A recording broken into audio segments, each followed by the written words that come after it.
jalan-jalan ke kota Kediri bersama teman naik sepeda mini. Izinkan saya perkenalkan diri untuk memulai pidato ini. Shalom, salam sejahtera bagi kita semua.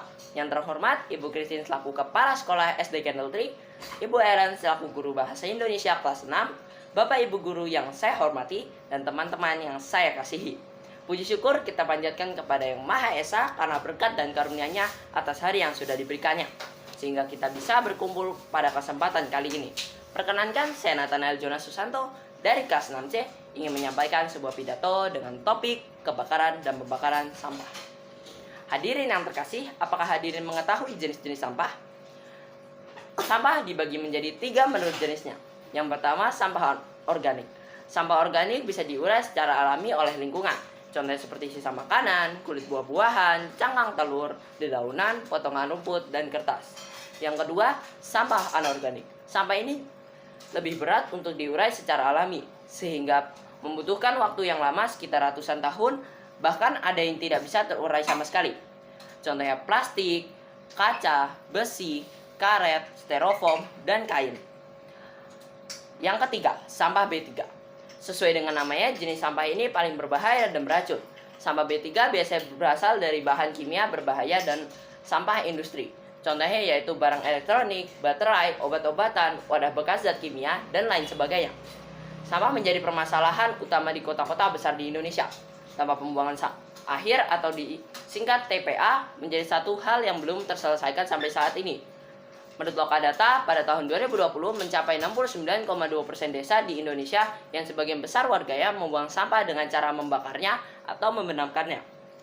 Hanya 17,2% desa yang membuang sampah di tempat sampah. Kita sering merasakan betapa mengganggunya asap hasil pembakaran sampah. Mata perih dan rasa sesak nafas adalah dampak instan yang kita rasakan.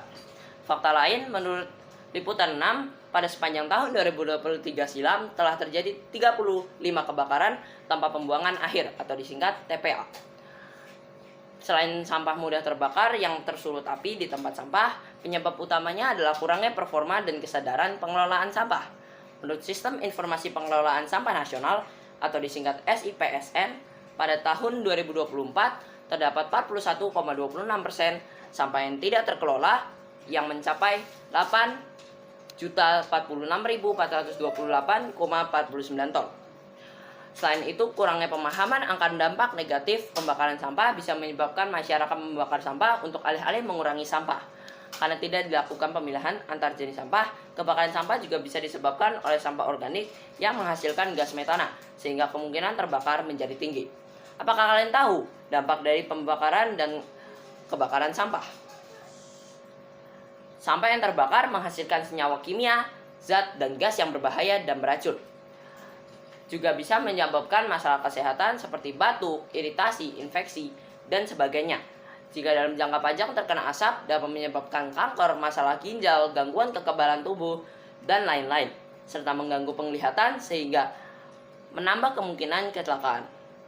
Tidak hanya itu, sampah yang terbakar menyebabkan gas rumah kaca dan residu hasil pembakaran dapat mencemari air tanah dan tanah, hingga dapat memasuki rantai makanan manusia melalui hewan dan tanaman.